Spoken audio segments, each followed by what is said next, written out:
What's going on, everybody? This is Living in Arizona Now, and today we're going to talk about the cost of living in Phoenix, Arizona, and how it's all of a sudden just kind of skyrocketing, especially here in 2020. I'm going to talk about some of the things that you may want to consider if you're thinking about moving here, what's causing it, and if you also live here, I'm going to share with you some of the research about what's been discovered here. And so that's what this video is going to be about. We're also going to give an update about the Phoenix housing market. So if there was ever a video you'd want to stick around for to get additional information, this would be one of them. And thanks to the two people who already crushed up the likes. You guys know the drill. Thanks to everyone who's pushing the like button to get this out to a large audience, which helps me to continue to do more of these videos.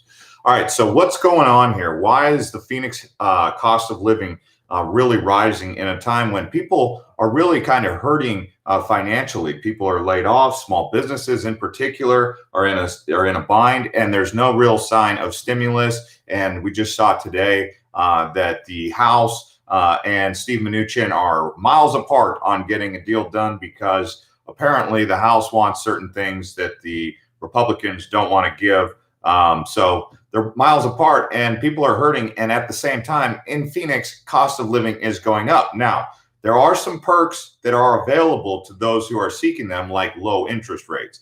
So, for example, if you buy a house right now, you will get a low interest rate, which actually can offset the housing market or the prices, right?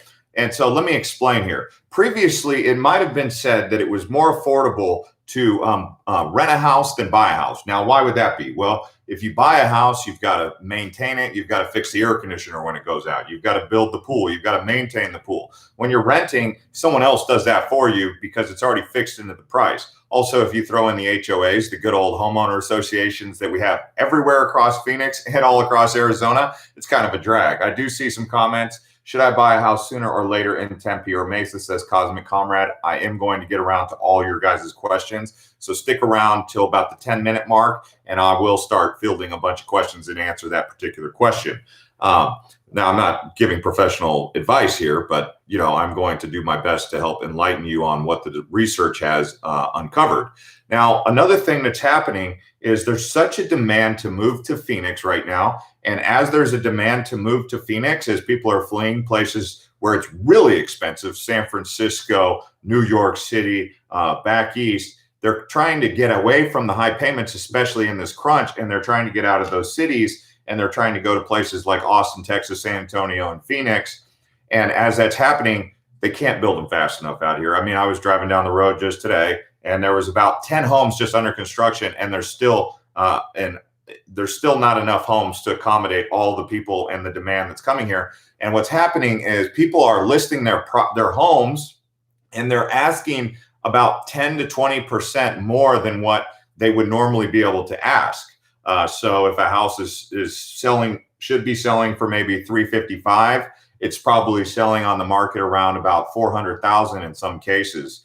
And that's kind of what you're getting into. But bear in mind, if you are buying and you intend to stay there for 5 years, that might not be such a bad investment because of the low interest rates that you can lock in. If you can lock in something below 3%, and if it goes any lower, you can refinance. I even heard there was a discussion about possibly going to negative interest rates, something that's completely unheard of, but they're actually entertaining the idea of going to negative interest rates. I don't know how that would work, but just because you lock in at 3%, if it goes down to 1%, you can refinance after 6 months, so far as I know, every 6 months. So that could end up working to your benefit as an owner.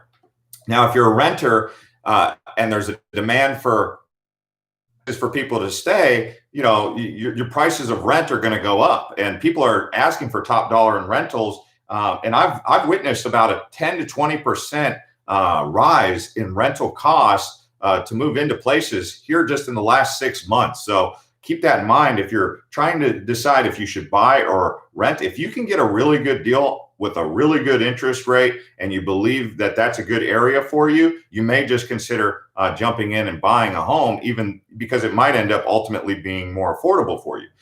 When I first moved into this house, when I bought it, my mortgage was around $1,600 a month. With the lower interest rates, I got it all the way down to $1,250. If I was to, which I'm planning actually on moving more towards the inner city, like towards Scottsdale or North Phoenix. I'm actually planning on doing that because I'd like to be closer to my family, because I live in Santan Valley. They live up in Anthem.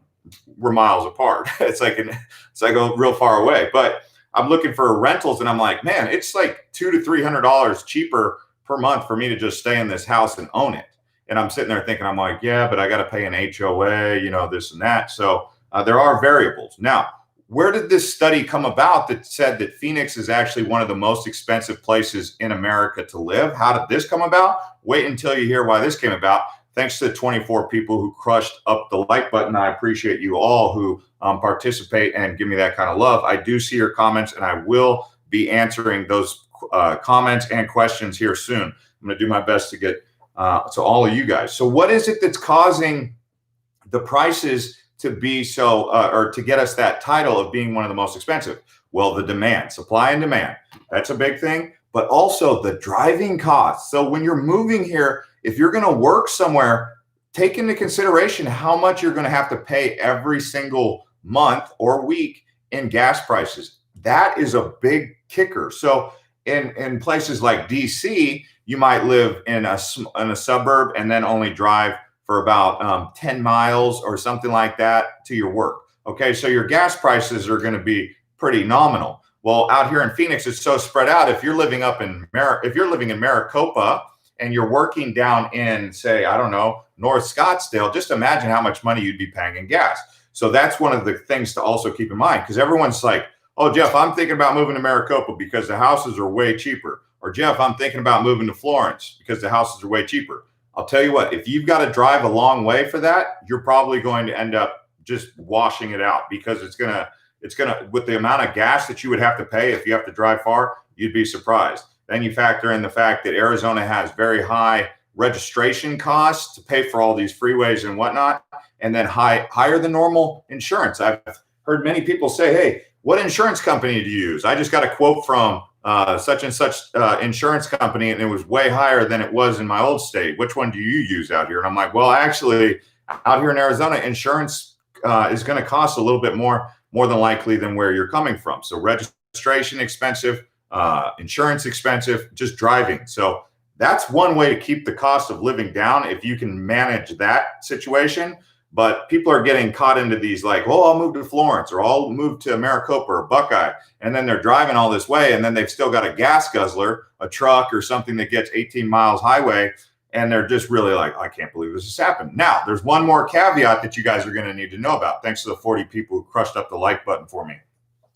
The next thing that you're going to have to know about is in places like Washington, D.C., even California and New York City, all these places, they actually have higher paying jobs than they have out here. So we still haven't gotten to a point where the jobs are paying enough to really make sense of the prices. So yes, prices are cheap. Maybe that's why the prices of the homes and the rents have been so cheap, is because the wages are not what they are in places like Washington, D.C., or even Miami, or wherever you may be coming from. So with all those factors, supply and demand, cost of driving, cost of living, and then also the fact that wages are just not very high, it's kind of creating a little bit of what some people are considering to be a possible 2021 or 2022 possible real estate bubble. And, out here in Arizona, or Phoenix in particular, that word real estate market bubble really hits home with a lot of people, especially if you were here in 2007, 2008.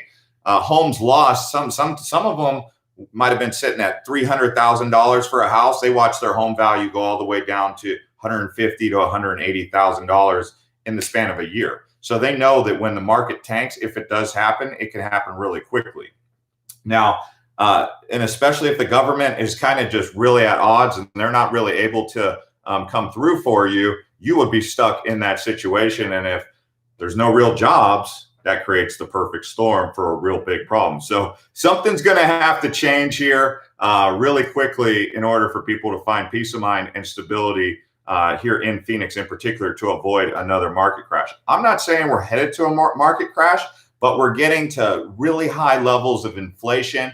And whenever you get to this level where you're starting to see that prices are a little bit higher than they should be, even though there's a supply and demand, that's when you're starting to approach bubble territory. So now you guys said,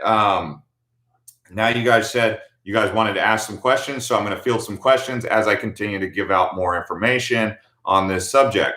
But the average rent right now in Phoenix, just Phoenix alone, went up. I would say you could probably find rentals in Phoenix, Central Phoenix area, around, Biltmore all the way to Arcadia, maybe even down into downtown. You could find rentals anywhere between $800 to $1,200 a month pretty consistently. Obviously, there's some on the higher end luxury apartments. About 2 to 3 years ago, you could find those prices. Those same homes, now you're looking at on a low end, you're looking at $1,100 a month for a rental. So you can see, that's a almost 10 to 20% increase in price just in the span of 2 to 3 years. Okay. And if you're looking at an area like Scottsdale, something that may have been renting for $1,800 to $2,400 is now up towards $3,000 a month. That's at least based on my analysis of what I've been seeing. I do have a link to a realtor. For those of you who are looking for a realtor, I have a link in the description of this video to Svetlana, and I've gotten some information from her about the housing market. Not everything in this video that I say comes from her, but she did help provide some insights into this video based on her being a professional real estate agent. And I've actually worked with her on some of the homes personally. So I've observed her professionalism, and I like her work ethic. That's what I really like about her. So if you guys are looking for someone who's a pretty good customer service providing real estate agent, that's where that link will be an introduction to her, whether you're trying to sell a house or if you're trying to buy in Phoenix Metro.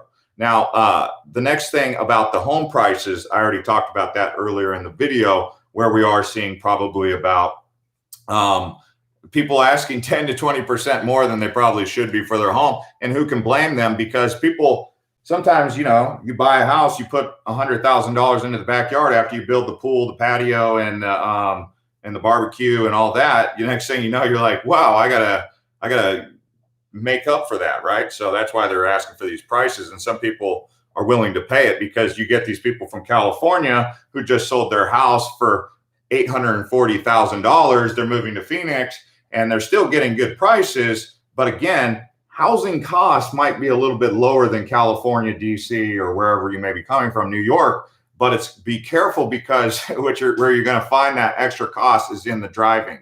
So always be conscious of how far the drive is going to be, because that's where it's going to get you. So these questions that are coming in here are going to be dialing in. Arizona lifestyle. I'm hoping the housing market goes down just a little. I'm looking to buy another property, but these prices make little sense right now as an investment. Yes, that is a good point. Now, I've also had the conversation with other people who are in the real estate industry about, do they think the market is going to crash? And so as of right now, they're saying if it were to happen, it likely won't happen this year, because there's still such a demand for homes heading into 2021 that if it does happen, it would happen towards the latter part of 2021, if it happens at all. So there's always waiting, you could wait it out, but what if it never happens? Then you don't ever get the home. And the next time when you're finally like, dang it, I just got to buy right now. And you're like, man, it's way up. And then maybe it is closer to the bubble, because at some point you would think it's destined to happen, even though it might not ever happen. We don't know. We're just going off of previous historical data. But a city like Phoenix that's continued to grow as one of the fastest growing cities in all of America for the last, at least since the 80s, we've been one of the fastest growing cities. In fact, Maricopa County, which is the county where Phoenix sits, has been the fastest growing county in all of America. And probably with the way that things really expanded and blew up this year, it probably is going to continue into 2021 being the fastest growing metropolitan area in America. Now, why do people want to move here? Well, I'll tell you why. Because they like sunshine. They like the prices of the homes compared to where they're at. But also, here's another thing. There's a big attraction of tech companies that are deciding to possibly relocate here in Phoenix. So because there's such a interest in people trying to relocate their business from Silicon Valley and other places across America, even the financial districts are getting developed and built here. If you go down to Tempe, for example, I don't know how many of you guys go down to Tempe, but Tempe is just exploding with high-rise buildings. You go to Tempe 2 years ago, there was some high-rises, but nowadays you go down there and they're turning that into like, it's almost going to be better than downtown Phoenix, really. And it's right there on the waterfront. If you guys get a chance, just go down there. I'm not saying go live there unless you want an apartment that overlooks the water and next to Arizona State University. But I'm talking about in terms of like a developing area where there's a lot of synergy taking place, construction and high-rise buildings being put up. They're not really building high-rise buildings in downtown Phoenix. They are building the high-rise buildings along Rio Salado down there in Tempe. And to all you guys who are locals, you guys know what I'm talking about. Y'all been down there, you know what I'm saying. And if you haven't been down to Tempe, it's probably time to get down there. I mean, I was just down off of Rural.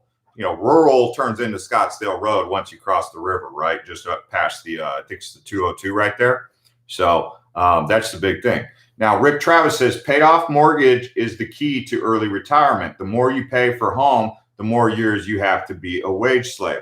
So, if you're a 15-year kind of person, some people, they just get the loan for 15 years. Some people, they're like, I want the lower payment.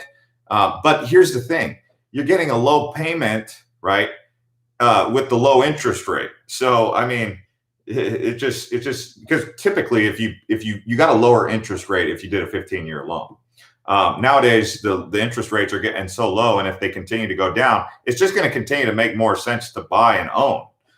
Rentals are just they're going up, and there's no real rhyme or reason other than the fact that there's such a demand, people are willing to pay it. And so that's kind of a problem. So in his presence says, we're almost into the normal season, not longer. Yeah.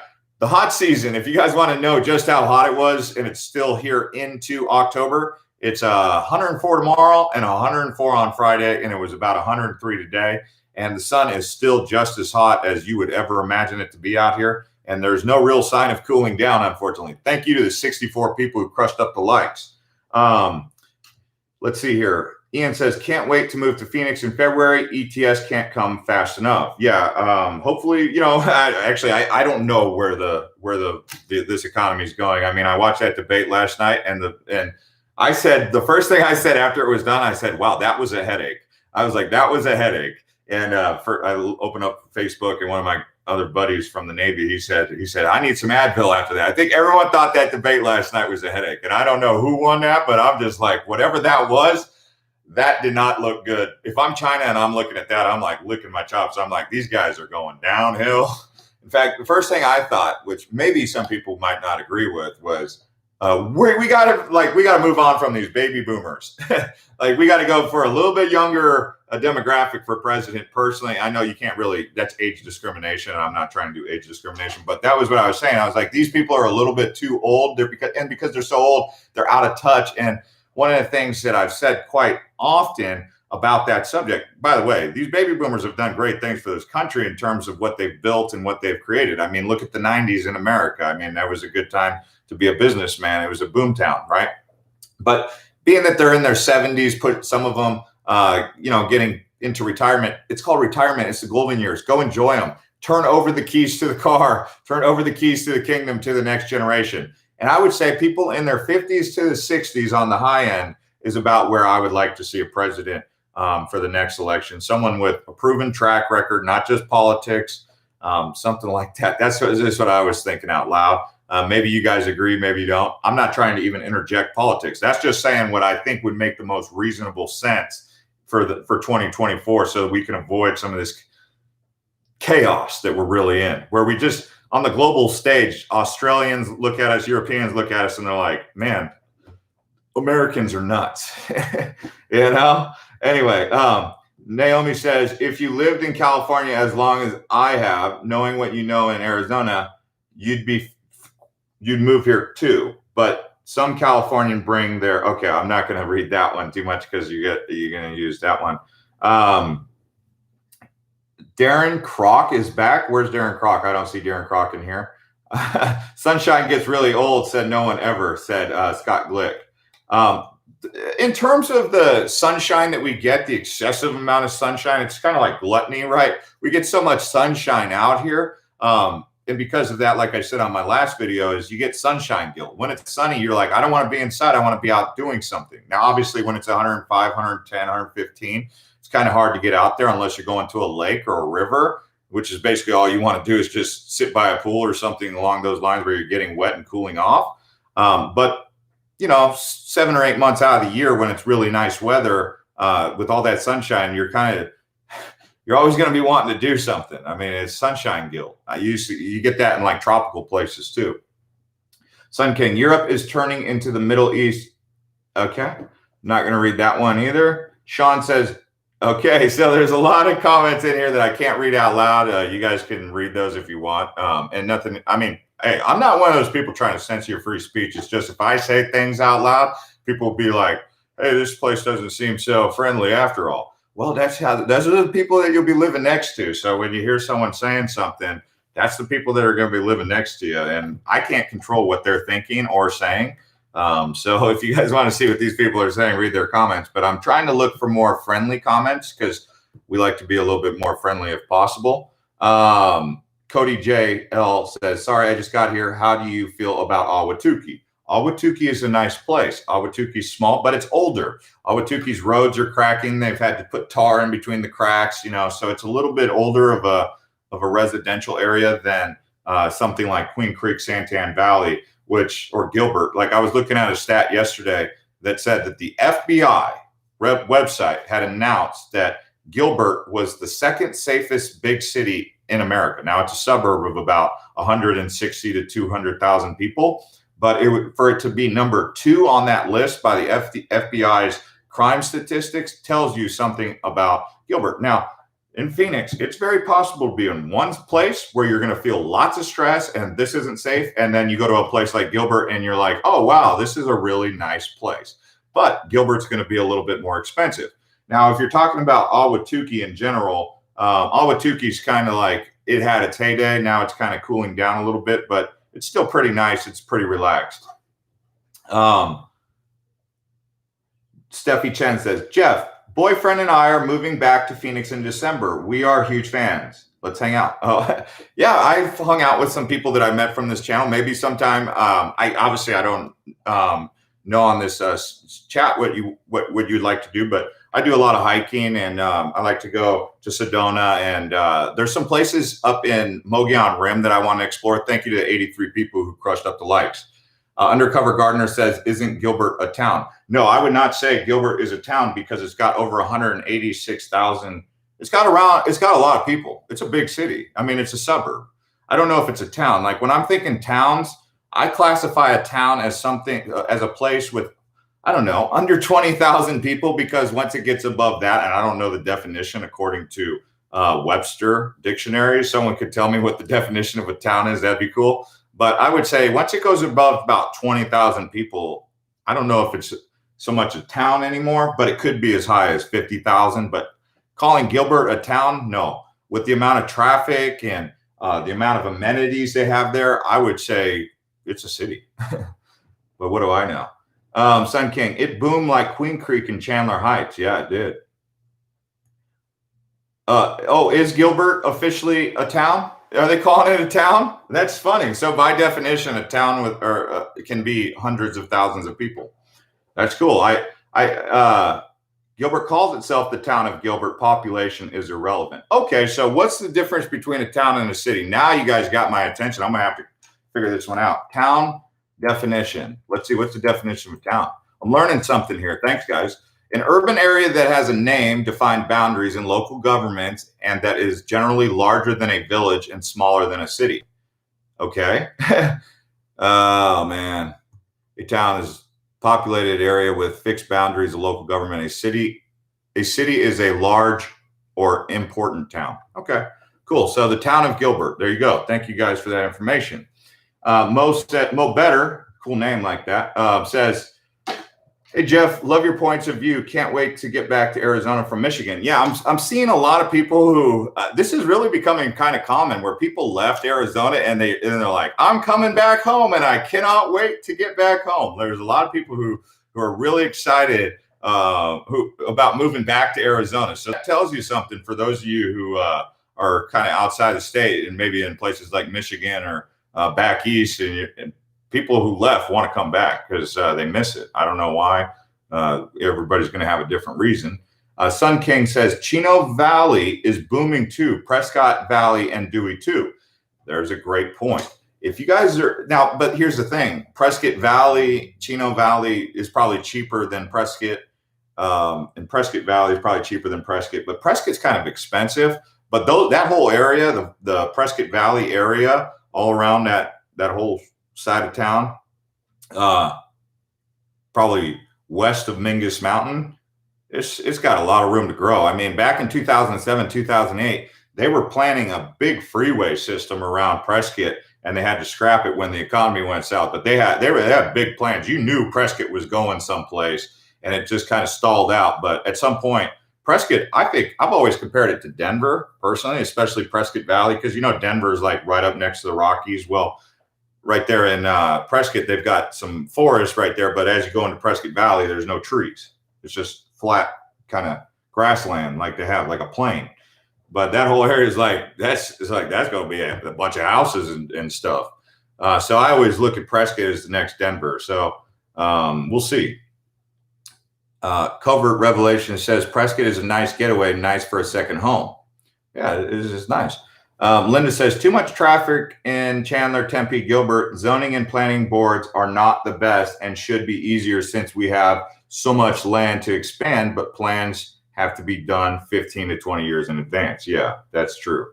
That's why it's so easy for them to just build out here in Santan Valley instead of zoning it out in Gilbert, because it's cheaper. It's basically the same thing. The only difference is there's no freeway out in Santan Valley. Thanks to the 96 people who crushed up the likes. Tippy Toe says Gold Canyon. Where is it? It's at the base of the Superstition Mountains, over past the 202 as you start to head south. It's a pretty nice area out there. It's just past Apache Junction. So there you go. Let's see here. Imagine the area pre-Loop 101. Yeah, I mean, prior to Loop 101, it was insanely, you were taking surface streets. I remember coming down from Cave Creek before the State Route 51. We used to have to drive Cave Creek Road all the way down to downtown Phoenix before SR 51 was built. And then we built that, and it just picked up the whole time, because driving to downtown Phoenix was a big huck, because you would have to take Cave Creek Road, which was the only kind of highway. And then they built the 51. Now the 51's kind of getting log jammed a little bit. So, but the 101 definitely alleviated a lot of pressure on that. I-17's due for an overhaul. Anyone who knows anything about Phoenix is like, yeah, about that I-17, let's talk about that for a second. We need to do something about the I-17, because that's not going to work out. But then again, that whole side of town is kind of like due for a facelift. I mean, it used to be a pretty cool area. They called that area over there Metro Center, right? Thanks to 102 people who crushed up the likes and keep getting this video out to a larger audience. But Metro Center, for those of you who don't know, it closed down, or it's getting ready to close down. And that in about 2000 or so, Castles and Coasters, Metro Center Mall, that was a really popular area. But including even Paradise Valley Mall. But Paradise Valley Mall's about to close. I think it might have already closed, and Metro Center Mall closed. That makes you think, as well as Arrowhead Mall next. And they're being kind of like traded in for these like outdoor malls, like Tempe Marketplace or Desert Ridge, or Desert Ridge. Phoenix is one of those places that in the summertime has less population than it does in the wintertime. So like there's just like this, even if you take it back to Phoenix history, back in the old days, they were doing the same thing. Phoenix might have had a population of about 5,000 to 10,000 people, but then when the summer came around, everyone was ready to head north for the winter. So this whole snowbird thing is nothing new to Phoenix, because back in the old days, before they had an air conditioner, they had underground tunnels in downtown Phoenix. If you actually go to downtown Phoenix and you wanted to know more about those underground tunnels, kind of check out around the area of San Carlos. They have a whole underground tunnel system. And what they would do is they would take the tunnels and they would try to basically suck some of the cold air, or blow some of the cold air out of the tunnels into the buildings. So they were getting all creative. This was before they had swamp coolers and evaporative coolers and central cooling down in downtown Phoenix. So that's one of the reasons why those tunnels exist. We don't know all the reasons, but there were speakeasies down in those tunnels, and all this stuff. Something that's also kind of interesting, I was having a conversation with a guy who works out there in Morenci at this mine. And he was telling me the Morenci mine, to those of you who know where Morenci is, it's towards New Mexico. In fact, that, you know how Arizona is called the copper state? If you go, if you look at some of the biggest copper mines in America, they're almost all down here in the Southwest, but in particular out in Arizona. That's why we're the copper state among the Grand Canyon state. We got a couple different nicknames, right? But Morenci, that vein of copper that they're just going so deep into the ground. I mean, we're talking about trucks that have tires that are twice my size, or basically like 15-foot tall tires. That's just for the truck. Okay. So when you got tires that are like twice the size of a man, I mean, you could imagine how much they're pulling out of there. Well, that Morenci mine is like a mile deep. Okay. And he was saying that they just, when they carve out 15 feet, that's 15 feet of just expanding the hole, just how much dirt they're going to chop out going down. Right. And he was saying that that company is actually owned by, oh man, what was the name? Freeport McMoran or something like that. They're headquartered out here in Arizona, or out in Phoenix.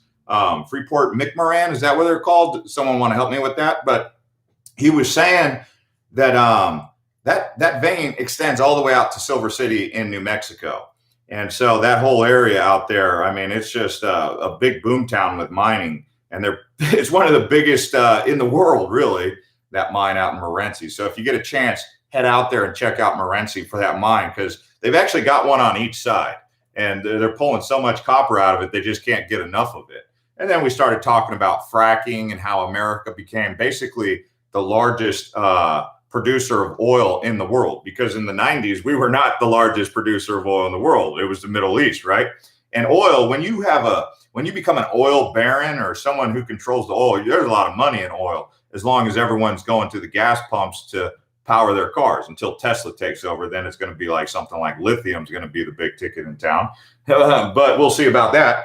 Anyway, with the fracking right now, he was saying that he was talking to one of the engineers out there, and they were saying, if you took a cue ball and you just started drilling holes into that cue ball, is that gonna compromise the strength of the actual cue ball? Of course it would, right? So the cue ball and densely solid is going to be strong. But if you start, that's what we're doing to the earth when we're fracking. So there's a little bit of, well, that's what America is doing to its soil underneath, among other things with chemicals. But right now it's a very powerful thing for fracking. And he was saying, even out in Texas, the amount of money that's in oil, if you work in the oil industry, no matter what you do, if you work on a computer or you're a nurse in the area of Midland or something like that, there's a lot of money for people out in those oil cities like Midland, Texas. I'm throwing that out there because some of you guys, I know how you guys are. You guys are into other stuff.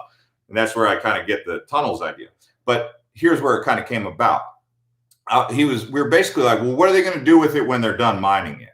And my buddy who hang out with, who helps me make these videos, he was talking about why doesn't Arizona start doing more underground cities? And I said, well, yeah, actually, that's not as crazy as it sounds, because they used to do underground stuff in many of these cities across America. But down in downtown Phoenix, they have the tunnel system. But I've been to Scandinavia, Sweden. They have these underground cities where you go down to meet the train way down in the ground, because it gets really cold in Sweden, Stockholm. And I was saying, well, why don't they consider taking something that's like right now an eyesore and like just terrible for, environmentalists are freaking out about these big holes that they're creating in the ground with these mining companies. Why not improve the image and say, hey, we have plans to take this and turn it into an underground city like you've never seen before. The amount of infrastructure. I mean, they do things like biosphere and stuff. But would you live in an underground city if it was a mile down in Arizona? Who knows? I don't know. Would you? But I thought that was kind of an idea that they could explore, really building a cool underwater or underground city of the future after Freeport McMoran or whatever they're called is done. Sun King says, underground city in the Grand Canyon on government land. Do you think Kincaid's story is real? Oh, wow. I mean, the stories I've heard about the Grand Canyon, I mean, I'm not the author of these stories, so don't blame me. I'm just going on hearsay. I've heard everything, like he's talking about the underground city, but then the story that giants. Okay, you know, like how the world used to have giants. That's where the team, the San Francisco Giants and the New York Giants, gets its name because there was giants. I think they're called Nephilims. I don't know the exact name, but they used to walk the earth back in the day, supposedly. You know, and I wasn't there, so what can I say? I mean, but Goliath, David and Goliath, he was fighting Goliath was a giant. And anyway, they were saying that was an old rock quarry. That was how the Grand Canyon was built. They said it was an old mine, the Grand Canyon. So you guys, you know, you can take that legend, that old tale, and take it where you want. But like he was saying, Kincaid has a story about that. So a lot of local people who've lived in Arizona for a long time, they pick up on stories, especially as you go around the state. You'll be talking to some old guy. He'll be telling you about the Mogollon Monster. He'll be telling you about why they call Box Canyon Box Canyon. I'll tell you right now, because they said that the reason the Box Canyon got that name was because Apache Indians used to box in the stagecoaches in the canyons because the Apaches didn't want you guys, you know, the settlers coming in. So they would box in the stagecoach, and it was kind of like, what is it? When you get surrounded, I forgot the word. Oh my gosh. Anyways, you guys know what I'm talking about. But that's why I got the name Box Canyon, they say. But you'd be surprised at all the stories you've heard, especially about the aliens. If you start talking to an old Arizona local guy about aliens, holy moly. If this guy's into aliens, I mean, they've made movies about people who've got abducted up there on the Mogollon Rim and Sholo and stuff. I don't even remember the name of the video. Most of this stuff is coming off the top of my head because I'm live and I got these lights pointing at me. I don't even know if I like the lights, but anyway, it's making it harder for me to think. But have I seen a UFO? No, but there's history of the Phoenix Lights. There's, you've got Roswell, New Mexico, just down the road. You've got Area 51 just up the way in Nevada. So this whole area has been a hotbed for government testing. You know, White Sands, New Mexico is where I believe that's where they tested out one of the first atomic bombs that were ever created was in White Sands, because that's where they had the Manhattan Project out there with Oppenheimer was out in New Mexico. And Arizona and New Mexico, I mean, they're like brother and sister. They're like brothers, right? So there's a lot of history about unidentified flying objects out here. And some people say it's extraterrestrial. Some people say it's just the U.S. military doing things. It just depends on who you ask. Linda Simmons says, I'm fond of the warm weather in Arizona and the low taxes. Yeah, I mean, that's a big thing that I hear quite often is people are always like, hey, I like Arizona's low property tax. But they say, yeah, but they make it up. They make up for it in other ways. And there's also downsides to that. Like they say, one of the reasons why the school system in Arizona doesn't have such a good such great education system is because they collect low income or low property taxes. But people like low property taxes, especially if they're retired. They're like, you can't, not everything's going to be perfect. And I like low taxes, so I'll come here to Arizona. But thank you for pointing that out, actually, because that's very relative to this video. Carlos says, UFO abduction movie 1975, Fire in the Sky. So there you go. Thank you, Carlos. So if you guys are looking for that video about what happened up in Sholo in 1975, that's up there by the Mogollon Rim, just past Payson. You go a little bit further past, was it Forest Lakes? That whole area, Mogollon Rim, is a spooky place, but it's really awesome at night. You look up into the stars, and you can see the Milky Way out there, man, on the Mogollon Rim out there at night. It's really good. But between the Mogollon Monster, possible haunted, bears, elk, you'd be sleeping out there camping, and all of a sudden you'll hear an elk. You ever heard an elk go? I mean, they kind of scream. Even the males, they scream. And you don't know what it is. You're like, what's going on out there? But like he's saying, the UFOs, that adds a whole other aspect to it. So the movie is called Fire in the Sky. In fact, I got to watch that again. I saw it a long time ago when I was a kid. Sonny says, why don't Arizona abolish the public school system and just have all schools privatized? Spending money on public schools doesn't improve education. Well, one of the things that people are really into out here, and I'm sure it's across the country, is charter schools. I've heard this charter schools, but another thing that's really popular with parents in particular is a Montessori. Montessori has become really popular. I believe Jeff Bezos, the founder of Amazon, is a big evangelist for Montessori education. So to your point, you do have a point, and some people are having that conversation, of course.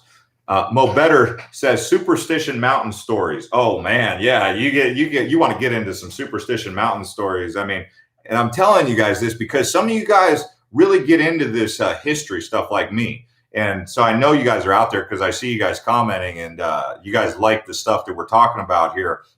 Thanks to 121 people who crushed up the likes. But Superstition Mountains, why do you think they're called the Superstition Mountains? Well, there was some Apache raiders out there that'll scalp your, take your head off, right, real quick. And so it was a tough place. There's many people who've hiked back into the Superstition Mountains and they just never came back. It's one of those places, if you go too far out there, you'll lose track. You want to bring a GPS when you go hiking out there, or a compass at the very least. And I'm not joking, okay? The Superstition Mountains, they are a place that will they're like the Bermuda Triangle of Arizona if we ever had one. And but there's a lot of stories out there. The Lost Dutchman, Jacob Waltz, that guy's story. I mean, some of you guys can even probably throw some Superstition Mountain stories at me as we're going. But I know that there's a bunch, and especially as you talk to some of the locals in Apache Junction, or even the forest rangers out there at the Lost Dutchman Park, you'll come across all types of different stories that'll, they've written books about this stuff. I mean, heck. Sun King, yes, desert and Apaches and other tribes used to protect their land, and rightfully so. I mean, the Native Americans were living on this land for a long time. I mean, even we're talking about, these are descendants of the Ho'okam. So before they were the Apaches, before they were the Pima, before they were the Gila River Indian Reservation, these were the descendants of the Ho'okam people. And the Ho'okam people were a civilization of people kind of like the Teotihuacanos down in Mexico. You know, when you go down to Mexico City and they say these pyramids, the sun pyramid, the moon pyramid, everyone thinks those are Aztec pyramids. No, they were built by the Teotihuacanos. It's called Teotihuacan, right?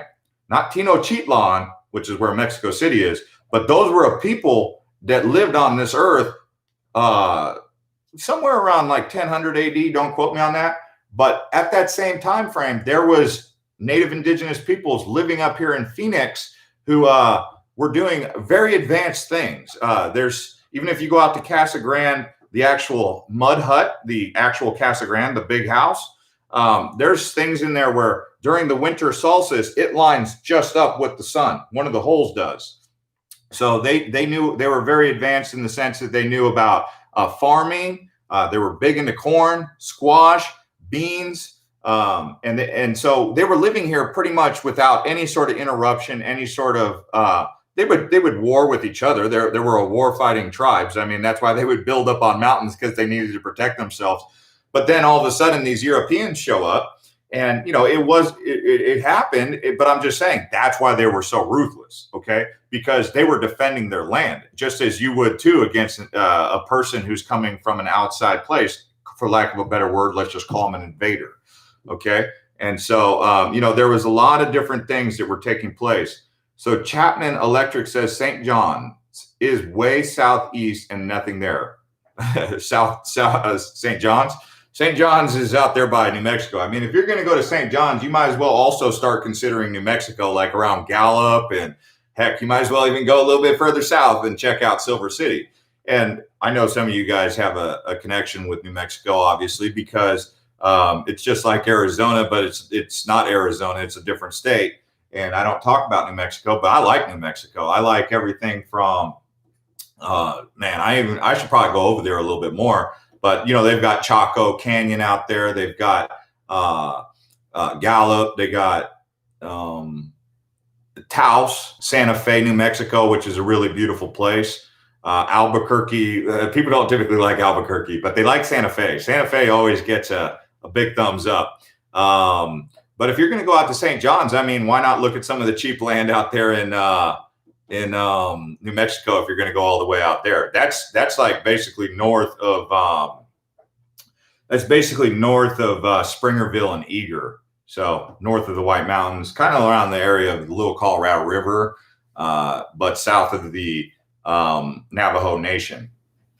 So From what I hear, New Mexico is better to visit than live. Yeah, I mean, Tucson and Albuquerque very comparable. But if you were to ask somebody who's been to both, who's lived in both Tucson or Albuquerque, more often than not, they're going to say, I choose Tucson. Now, when people say, should I live in Tucson or Phoenix, more often than not everybody, because some people like Tucson a lot, they're going to say, I'd rather live in Phoenix. So someone says, do I like California? Tippy Toes says, do I like California? Yes, I like California. But are there problems in California? Yeah, there's overpopulation in California. I used to live in San Diego for a couple of years when I was in the military, right? And, you would go to like those beaches out there. I always like going down to the Tijuana Marsh right there. It's on the American side, but it's right down there on the Tijuana border. And it's a marshland. And I would go down there because they have these little like brackish water inlets where you could actually see some big fish. It could be a shark. It could be like, I don't know what kind of fish were in there. There'd be some big fish in that Tijuana Marsh in those estuaries. And I like going down there and just chilling out, walking around on that beach. No one was even out there, but that was like my favorite place to go if I wanted to get away from people, because some of these beaches like Del Mar and Ocean Beach, Pacific Beach, just way too much people. But if you started that, so that was one of the things I really liked about California was you could go to Mexico. And when I would go to Mexico, I would go to Rosarito or Tijuana or Ensenada and just the Baja. Like for me, I know a lot of people go to like Greece, they want to go to Santorini. But if they knew how beautiful the Baja Mexico is, actually it's called the Baja California, but it's just basically like California just extends all the way down into Mexico.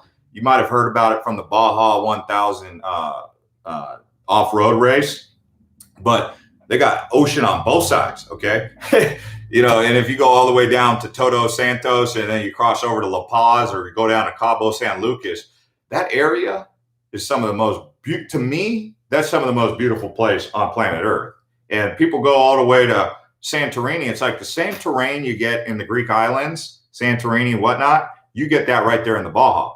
The difference is it's Mexico and Greece. Greece is going to have a little bit different vibe, but Baja Mexico in general is unbelievable. Mexico is, as far as like a natural Eden, like a paradise on Earth, Mexico is so full of paradise places. Canyons, waterfalls, Baja, Cancun, Yucatan, that whole area down there, even Mexico City, just the whole area is just a real beautiful place. But back to California, Los Angeles, no, I do not like Los Angeles. Every time I go to LA, I'm like, yes, I'm going to LA. Oh man, this place, no, this is too crazy. I got to get out of LA. And I'm talking, I'll go to Beverly Hills or I'll go to even the nice places like Malibu. Santa Barbara's okay.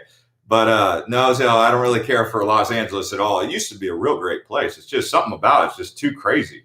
Even Venice Beach, you go down to Venice Beach, you're like, why do people even come down to Venice Beach? And I'm not being a hater. I'm just saying, me personally, no, I don't like Los Angeles too much. And then it's expensive. So it's expensive. It's not really cool. It's not really fun. There's nothing really to see. It's polluted.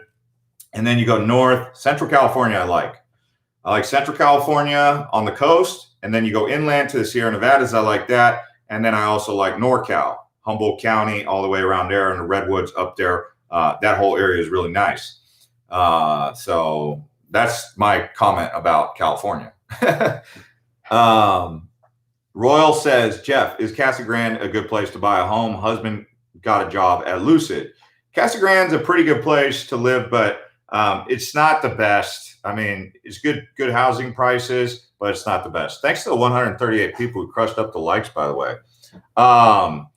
Chapman said it all about LA. I mean, you said it, I didn't. San Francisco is really a beautiful place. And you could see how, like, San Francisco, when it was in its heyday, because, we call them the 49ers of San Francisco 49ers, because in 1849 was when the gold rush came out. So just like they call the Philadelphia 76ers, named after the 1776 Declaration of Independence kind of deal, the independence of the United States, the 76ers. 49ers are called that because of 1849, there was a gold rush. But in around 1849, you could see why that place grew to be such a special place, because of just the way it's set up with the Sacramento River pouring in.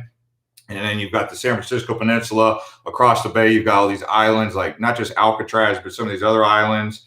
And it's just a real beautiful place. It doesn't get too hot in the winter or in the summer. In fact, in the summertime, San Francisco is probably colder in the summertime on the peninsula than it is in the wintertime. At least sometimes I've felt that. You go right inland to San Jose and it'll be 100 degrees, but down there on the peninsula, it's like, ooh, can I get a something?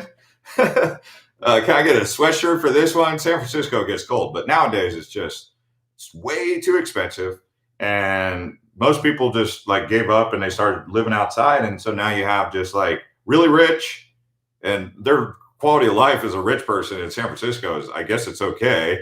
I mean, it's nothing too impressive right now. I mean, there's some beautiful areas on the East Bay. I call it East Bay. Most people don't call it that, but you know, the Oakland side, as you go inland on Oakland side. Although it's on fire right now with Napa Valley, just too many fires, too many people. It's too many people in California. So that's all I'm going to say about that. Oh man. Play as Caddy says, you most likely get hurt in AZ than Rocky Point. Yeah, I mean, I went down to Rocky Point as a teenager by myself, not by myself, but with other teenagers only. You know, so Rocky Point is pretty good. There's a little bit different things will happen to you in Rocky Point than what would happen to you in Phoenix. But everyone like is like, oh, I won't go to Mexico. I'm not going to Rocky Point. I'm like, that's your loss. Rocky Point's cool. It's cool. It's a cool place, and they've been building it up. I remember back before you could go from Rocky Point, you could go from the marina, not the marina, the marina. You know where the fisher market is. There's a fisherman's wharf down there where you can get like fresh fish, fresh shrimp, all that stuff right down there, and fresh tacos, real good tacos, right? Street tacos before they even had those street tacos in Phoenix. The only way you could get street tacos was down in actual Mexico, down in Rocky Point. Now they got them up here. But I remember when I first had like carne asada tacos, like real street tacos, I was like, why don't they have those in Phoenix? This was back in the late 90s. Then they finally brought them up here, and I was like, about time. Those street tacos didn't used to be here. They came from Mexico. They came from like Rocky Point, Rosarito, that whole area, Tijuana. But I mean, like I said, there can be some shady stuff that'll happen to people in Rocky Point. They'll hear stories, and then they'll be like, I'm not going back down there. But when you go down to Mexico, you know, you don't want to like flash any like flashy jewelry. You don't want to cruise around in anything. You don't want to, if you do, don't mess with anything related to drugs at all, because for the most part, if let's just say the cartels are what you have to look out for, because most people are scared of the cartels, rightfully so. Cartels are not something to mess with if you end up on their bad side. And no one's going to dispute that. You don't want to end up on the bad side of the cartel. But that's how they end up getting caught up with the cartels. They get into like, they'll buy something down there. Like, I don't know what they buy, you know, cocaína, as they say, or mota, you know, whatever. Don't do any of that and you'll be fine. The second you start playing with that is when you start opening the door. So, but get Mexican insurance when you take your car down there, and don't take any like Rolex watches that'll stand out to you. You know, it's that easy. Just chill out, man. Go down there, get some real tacos. Go down to the Fisherman's Wharf, stay at a nice hotel, and then stay down there for the weekend, and then come back up to Phoenix. It's an easy drive. I mean, it's like you're driving in Mexico on this like road from maybe Sonoita, where Lukeville is the border, all the way to Rocky Point for like an hour and a half, and it's just a straight shot, easy. Xavier El Pupe says, San Felipe, Baja California is better option instead of Rocky Point. Yes, but it's more towards California. It's better if you're going to San Felipe through Yuma, right? Or Mexicali, because it's on the other side of Baja. I wish I had a map I could show you right now. But Rocky Point's at the top of the Baja, Golfo de California, whereas San Felipe is on the west side of the Baja, or the east side of the Baja. The west side is Pacific Ocean. The east side is the Golfo de California. And up in that Gulf right there, they get whales, they get whale sharks, they get big old manta rays, they get huge great white sharks up in there. But the real great white shark capital of the world is just on the other side of the Baja in Guadalupe Island down there in Mexico. So if you look on a map, Isla Guadalupe, just off the coast of Baja, that is like where Discovery Channel goes to check up on them great white sharks, Isla Guadalupe. I don't think you can really go out there. You'd have to hire a local to get down there. But yeah, anyway, that's probably more off of, I don't know what the main port that you would hit up when you're down there. I could get you the main port that you would want to start out of. But like he's saying, like basically San Felipe is on the other side.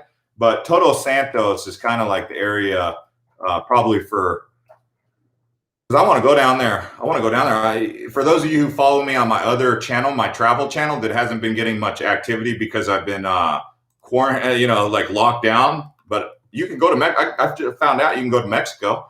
But I'm probably going to go down there to Cabo, or maybe even Todos Santos and La Paz. But that Isla Guadalupe, let me see where I can find it. There it is. So you would have, there's no real town. You might even just check up on Guadalupe Island from Ensenada. Some of you guys may already know, if someone wanted to go to Guadalupe Island on a boat, you could probably take a boat out of TJ or even San Diego, assuming you got the proper permits and documentation to get out there. But that whole area of Baja, Mexico, it's going to be something someday. I mean, that's a beautiful place. I know I'm railing on about it.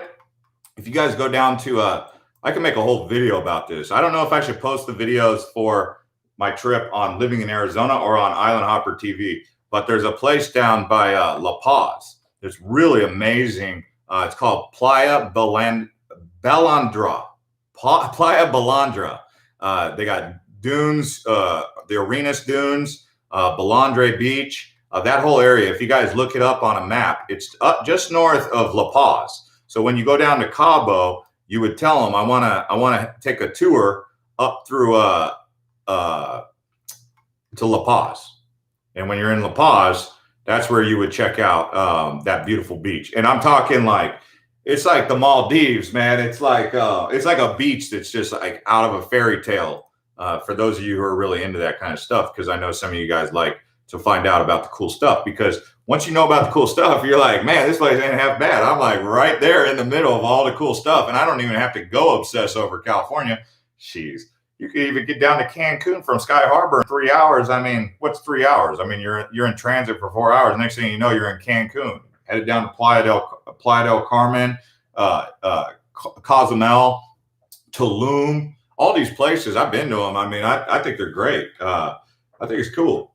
I think it's good down there. And you get to see a lot of history with the Mayans and the Aztecs in Mexico. Thanks to 156 people who crushed up the likes. Desert Rider says deep sea fishing. Oh, yeah. Like if you're a real OG, what the real OGs in Arizona do after they've already done the dunes, they get their off-road vehicle, whatever they got, this off-road vehicle, whether it's an old 1999 Ford Ranger that's just been tricked out with all the goods to go off-road, and it's a 4x4. They'll take it down there and they'll take the Baja. They'll do the Baja. And then also tow a boat. I don't think you could do it with a Ford Ranger. You probably need like an old Tacoma or a Tundra. But they'll take a boat down there and they'll live the good life right up there in the Baja. Do the off-road stuff, camp right out there. Or some people, what they do is they just take a sailboat down and just dock down there at one of these like deserted beaches on the Baja. Canal Street in Nogales. Tippy Toes, what is Jeff's travel channel? So my travel channel is called Island Hopper TV. I haven't been posting there since I got back in March from New Zealand and Australia, but you'll see there's a bunch of videos, but I haven't really been posting anything because I'm on lockdown, man. This whole so if there's anyone who thinks this COVID thing is a little bit just over dramatized, I'm like, man, or I'm ready for it to be done because I need to get back to work on that. But I plan to do some videos here soon where I'm going to go like up to, I was thinking maybe in the short term, go to Chicago, do some Montana, Idaho. My sister just went up to Sun Valley, Idaho. She said it's just amazing. Obviously, they got Coeur d'Alene. How do you say it? Coeur d'Alene. I don't know. You know what I'm talking about up there, though.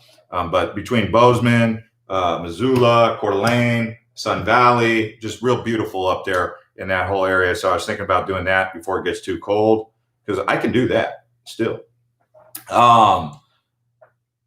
Just Mike says, I'm with you on that Corona. Oh, yeah, I know. I hear you. But speaking of Corona, when you do go down to Mexico, one of my favorite things to do in Rocky Point is go down to the estuary where they got oysters and they let you shuck the oysters yourself. You shuck the oysters. They give you a beer. You get a Sol, you get a Tecate, whatever you like, a Corona and a lime. And you take that lime and you put it over that oyster. And it comes just out of the ocean, just straight out of the basket. And they shuck them right there. You get 6 of them. and you get a nice buzz and you're just feeling real good. But out there, it's so hot. It's so hot because they don't have, there's no trees down there. It's not like one of those rainforest places. It's a desert beach. But that's what's cool about it, right? But the estuary down in Rocky Point is one of my favorite things to do, is go down to the estuary, shuck some raw oysters right out of the ocean, drink a couple beers, and then head back in town.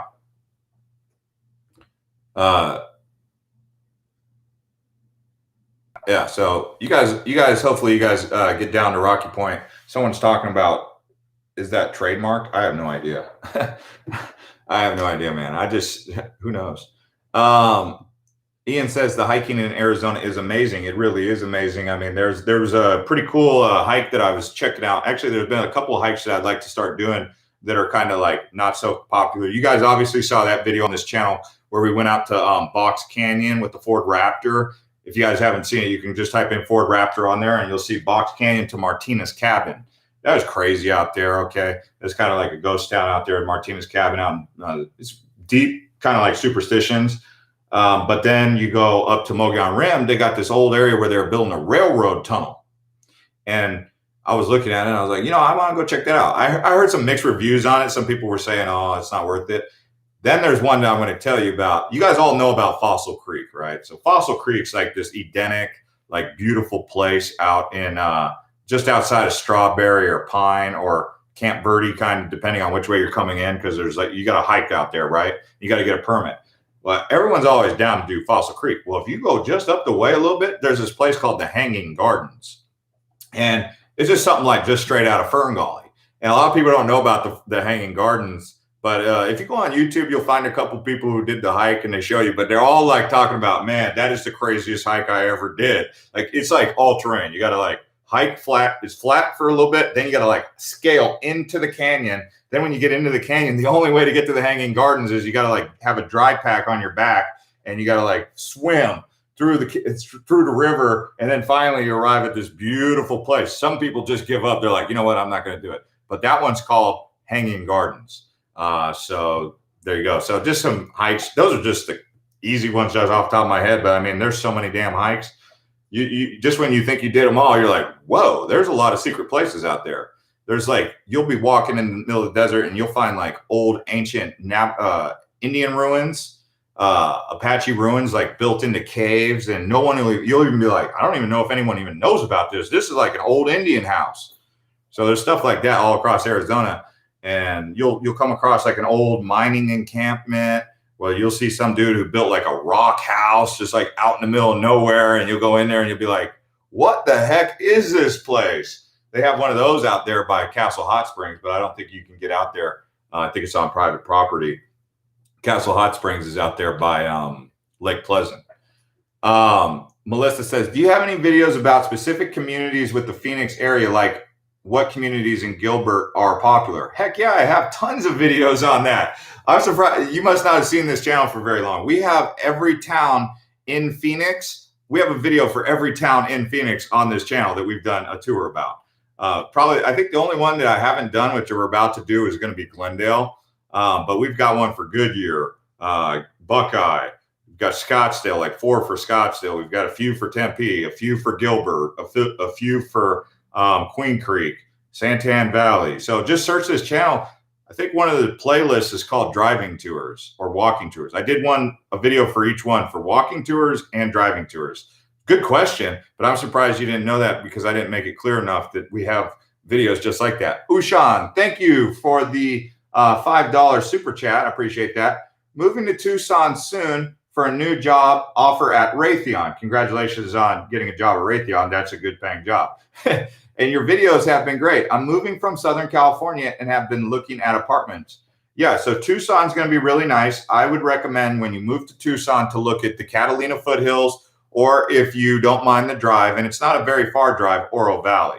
You're going to find some really nice places in the Catalina foothills or Oro Valley. You'll know you're in the Catalinas when you're up next to the Catalina Mountains. And it's just nice up there. So no matter where you pick, I'm sure it's going to be just good for you, though. Thank you for that $5 super chat. Honolulu government ripoff Florence, Buckeye, or Sierra Vista for under $270K. Where would you go, Jeff? Sierra Vista, Florence, or Buckeye? Well, Sierra Vista is far from Phoenix. Buckeye and Florence are kind of close. I don't really like any of those places for different reasons. So, but in terms of price, if you work from home, you might like it. So working from home, and if you don't mind working from home, and you can do that, and you can also save some money on your house, and you like the area, then that's good for you, right? But if Florence and Buckeye are far long drives, I guess the best one of those would be Buckeye, if I had to pick. Didn't Gilbert mayor resign? Who's the replacement? Are y'all okay with it? I don't know what happened to the Gilbert mayor. Did they resign? Why would they resign?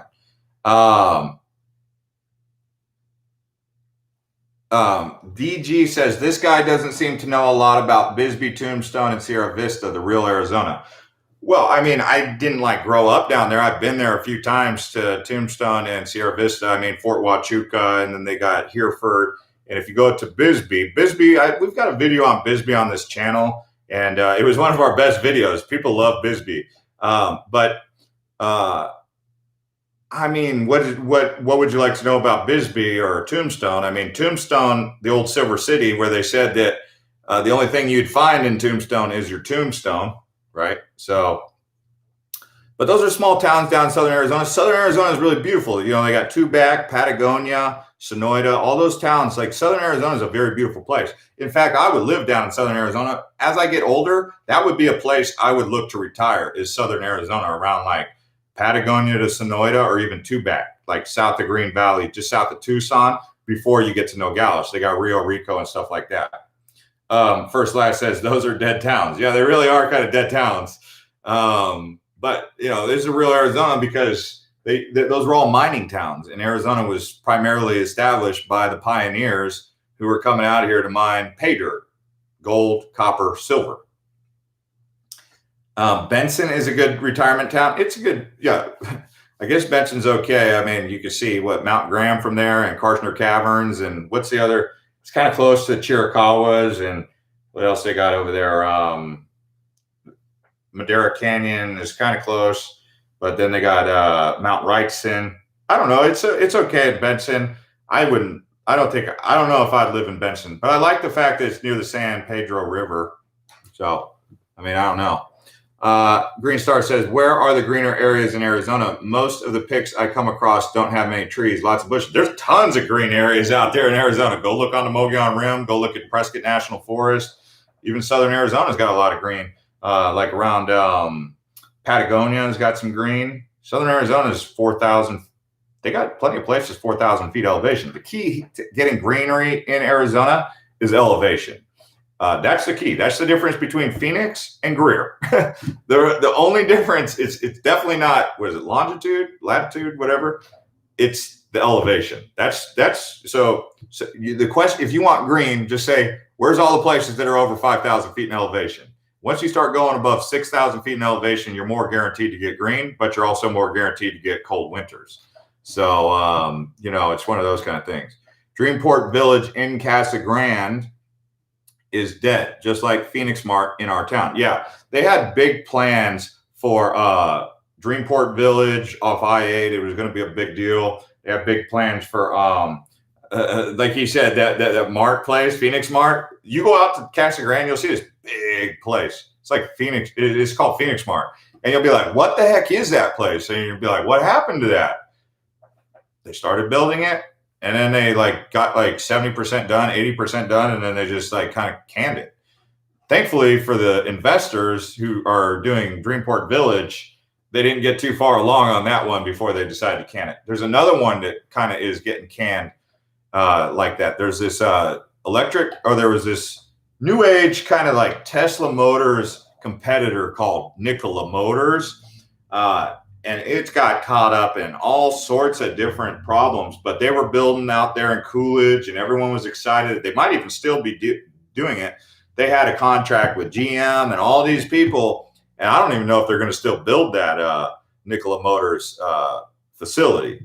So these are all things that kind of are interesting, that kind of they get off the ground and then they don't fall through. But you know, that's how it is. It's like when you're doing large scale developments and large scale projects, you got to follow through with it. Otherwise, it's your investors are going to be like, what are we doing here? You know, Lucid Motors in Casa Grande is legit. Luckily, yeah, they've got a little bit more stable development going on. They weren't as like flashy on the stock market. They weren't like doing things like as flashy as Nikola was. And they've actually got some solid backing from Saudi Arabian investors and stuff like that. So that's something to keep in mind. Gabriel says, I think Nikola will still go despite its controversy. Maybe some deals with companies here like Republic Services. Yeah, that'll be interesting. I mean, if you're into stock trading right now, I mean, it's really low. I'm not talking about the company. I'm talking about the ticker NKLA on the New York Stock Exchange. Or is it stock? I think it's on this NYSE. Could be on NASDAQ, or I know you can get it on Robinhood if you use the app, which I use Robinhood, right? But it's down to like $20 a share. It was once at like $90, but it's a high risk investment. But it's like it's either it keeps getting hit with these like bad news stories, or it's like bottomed out and now it's going to recover. So that's kind of where you're at with Nikola. I don't know if I'd want to have a job with Nikola right now because I don't know where they're headed, but we'll see. Adrian says, I'm no more California native coming to Arizona later this year. Sorry, guys. Oh, he says, I'm one more California native coming to Arizona later this year. Sorry, guys. But dude, there's lots of people who are chill, man. They don't even care where you're coming from, honest of time. Most of the time, the only time they ever like try to pull your card on where you coming from is number one is if you still have the California license plate. So having a California license plate in Arizona is not advisable. It's just because they're just going to say, oh, stupid Californian or something like that. I don't say that. I might have, but I don't. But that's what people will say. They'll be like, oh, see, he's from California. I told you so. So you just remove that, get the old Arizona license plate. You should be blending right in out here. The only other thing they do is they start talking about back in California, this is what we did. No, I won't recommend that here either because people, they don't like that either. This Arizona and California, even though they're neighbors, they're not symbiotic like New Mexico and Arizona is. Arizonans typically get along better with Texans than they do with Californians, even though we're closer to California. But yeah, you're welcome here. I mean, not everybody's haters, like Gabriel was saying. Gabriel said, you're welcome here, Adrian. We're not all haters, but yeah, lose the license plate ASAP. Yeah, and that's not, you don't have to. I'm just saying that's just going to make you blend in more because then they won't even know. Like, even if you get the new license, the driver's license, that's just like what you should do anywhere, but that would help you to like blend in easy. Jim Daddy says, they don't blend in. We could tell. Sometimes, I don't know. Adrian says, I love Arizona. It's beautiful. I talk about Arizona in California. Well, I think you're going to do just fine here. I don't think you're going to have any problems whatsoever. And I think you're going to enjoy yourself. And so that'll just be that. So that's all I have to say on that subject. Don't wear sneakers in London because you look like an American. Yeah. When I go overseas, I always think I look just totally American. But you know what they think I am? They think I'm Aussie. They're like, oh. I even had some dude when I was in Dubai in the Middle East. He goes, oh, Swiss Dutch? You go, Swiss Dutch? And I go, no, no, not Swiss Dutch. I'm American. I even know what to call myself, Yank. That's it. You call yourself a Yank, they're like, oh, Yank. Oh, okay. I mean, but they always think I'm Aussie or Swiss Dutch or something like that. And I'm like, no, I'm American. Sorry. But yeah, if you wear sneakers or if you wear flip-flops, no, actually I was going to say if you wear flip-flops with socks, they might know you're American. But a lot of British people do that crazy crap too. Do you think Californians shouldn't decline the normal living costs? I don't know. Marie says, hi, love this. Moving to Phoenix for nursing school in Tempe, almost 50. Not into light life, love running and swimming. Hopefully the VA can help with apartments. Any suggestions? Okay, well, my first suggestion is don't move to Tempe if you like to party, unless you absolutely have to. Go look at Chandler or Ahwatukee. or Guadalupe. Well, Chandler or Ahwatukee. It's basically right next to Tempe, but it's going to be a lot more calm. Because just when you said you don't really care about the nightlife, because Tempe is going to have more of that nightlife vibe. Now, there are areas of Tempe, neighborhoods of Tempe that are really easygoing. But so if you're going to look for apartments, there should be more than enough apartments in Ahwatukee and Chandler. But if you're really going to need Tempe, you're going to pay a little bit more. It's going to be a little bit older, and it's definitely more nightlife oriented than something, because it's a college town. You're going to a college town. So I wonder, hey, y'all, Tombstone, Arizona checking in. Great nightlife here. Yeah, they got some pretty cool bars up in Tombstone. I mean, was that Big Nose Kate's? I want to go there at Big Nose Kate's during a good night. That'd be fun. But you know, a good town, if you guys want a good town, like a good Western town in Arizona, thanks to 177 people who crushed up the likes, by the way. But if you guys want a real good Western town, Cave Creek. Cave Creek, it's like cowboys, bikers, and like normal people. People who are just like none of those, but you get like this really cool like blend of like cowboys, bikers, and normal people. And I'm not saying you all cowboys and bikers aren't normal. It's just I'm saying you guys are like, you got your own bars. It's either a biker bar or a cowboy bar. But Cave Creek, go there to like Harold, Buffalo, Chip, especially after this COVID drama passes. That'll be fun for y'all. Tippy Toe says, I got to see that Cave Creek video. Yeah, it's on here. We didn't do any nightlife stuff up there, but the people in Cave Creek are real friendly. So don't go up there and say that I sent you and then just act a fool, because I don't want someone from Cave Creek being like, hey man, you put us on the map and we had a real good life up here for a good 50 years until you started talking about us and hyping us up, and now it's all ruined. Don't do that to me, guys, please. Atomic Gumbo surprise says Sedona has the hipsters. Yeah, people like to go to Sedona, but it does have hipsters. I don't really think Sedona has much of a nightlife. You'd be better off getting nightlife in Prescott. Prescott's got a good nightlife. I mean, I could really do a whole video on like where you need to go to get some good nightlife in Arizona, not just in Phoenix, but I would say, Cave Creek, Prescott. You could probably get some good nightlife in Flagstaff. Believe it or not, I like going to Flagstaff when it's snowing and going to like the breweries. I don't know, something about it, because it's like, you don't get much snow down here in Phoenix, if any. You don't get any, right? So every once in a while, I like to just kind of put myself where I have to go. Put on the old pea coat, big old coat, maybe even wear some long johns, who knows, and just go drinking some beer in Flagstaff. So Flagstaff has that. Prescott has that. Obviously, Phoenix. If you consider wine tasting nightlife, you could get that in Verde Valley. But you can also get that in Southern Arizona. Thanks to 184 people who did that. Kiera says, I'm Black. What city has diversity? So the cities that have diversity, I don't think you're really going to have too much of an issue in Arizona. For the most part, I consider Arizona a pretty friendly place. But because you asked, obviously it's a concern for you. If you really need diversity, you would get diversity in Tempe. You'll get diversity in Glendale. There's a lot of diversity in Glendale. Glendale is a very diverse place. And I like Glendale. It's got a good vibe. But at times it can be a little bit crazy driving there. But Glendale's got a lot of diversity.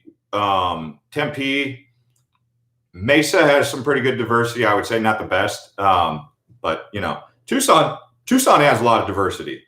So there you go. Mylek says there's a lot of Black people in Coolidge. Coolidge, yeah, but Coolidge is very old and it's very far away. I don't know if you'd necessarily be happy if I told you to go to Coolidge. It's just, there's nothing, like I had someone who just moved here and they're like, I finally went to the first place I ever didn't like. And it has nothing to do with the people. This has nothing to do with the people. And I'm like, where? You went to a place you didn't like? She's like, yeah, Coolidge. I'll never go there. And I'm like, oh, okay. So what is it about Coolidge? Well, it's like they literally stopped building anything brand new, like in the 70s. So everything is from like 1970s before. And if you don't believe me, go to Coolidge. It has nothing to do with the people. Nothing to do with the people. It has everything to do with the town itself. And man, screw those people. Who cares? I mean, if they got that much hate, I'm sorry, they got problems. If they don't like you because of the way you look, like those people, there's nothing you can do about those people, and they're everywhere. They're everywhere, but I don't think there's a lot of them here. Okay. Does Tempe, Scottsdale have a lot of scorpions? Not too much. Did this thing freeze? I think this thing froze up. So anyways, thanks to everyone who watched. It looks like this thing's freezing, and we'll see you guys on the next one. Sorry if this thing cut out.